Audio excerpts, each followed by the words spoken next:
یمن کے ایک گاؤں کا سب سے بڑا مسئلہ پینے والے صاف پانی کے حصول کا تھا، جس کے لیے اہل قریہ پہاڑی تنگ دروں، خطرناک کھائیوں اور گہری کھائیوں والی وادیوں سے گزر کر طویل مسافت کے بعد صاف پانی کے چشمے تک پہنچتے تھے۔ گاؤں کے لوگ جب چشمے سے پینے کا پانی بھرنے کے لیے آتے جاتے تھے تو انہیں گہری کھائیوں والی ایک وادی کے پاس خطرناک موڑ والا تنگ و تاریک رستہ اختیار کرنا پڑتا تھا۔ اس خطرناک موڑ پر پہنچ کر بچوں، بڑی عمر کے مرد و خواتین اور گدھوں سے پھسل کر گرنے سے متعدد افراد کی موت واقع ہو چکی تھی۔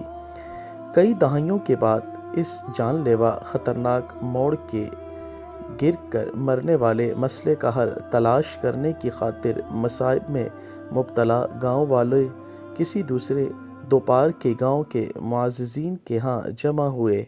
دوسرے گاؤں کے ایک سمجھدار شخص نے ان سے پوچھا کہ آپ میں سے ایسا کوئی شخص ہے جو بچپن میں گدھے کے ساتھ پانی والے چشمے کی طرف جاتے ہوئے ایک سے زیادہ مرتبہ وادی کے اس خطرناک موڑ سے گرا تھا؟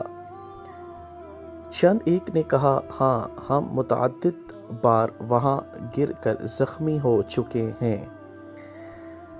سامعین، پوچھنے والے نے حیرت سے کہا، جب آپ جانتے ہیں کہ وہ رستہ محفوظ نہیں تو آپ پانی تک پہنچنے کے لیے کوئی اور متبادل محفوظ رستہ کیوں نہیں اختیار کرتے؟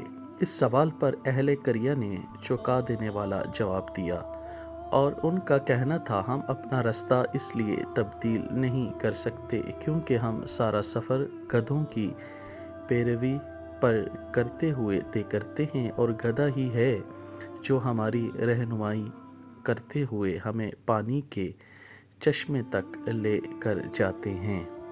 سامعین، ہمارے گدھے اور خطرناک موڑ۔ سامعین، آپ نے اس واقعے سے سبق حاصل کیا ہوگا۔ کچھ قومیں ایسی ہوتی ہیں کہ جو ساری زندگی خود کو نہیں بدلتی، جن کی پیروی ایک گدھا اگر کرتا ہے تو آپ سمجھ سکتے ہیں اس قوم کا کیا حال ہوگا۔ جزاک اللہ۔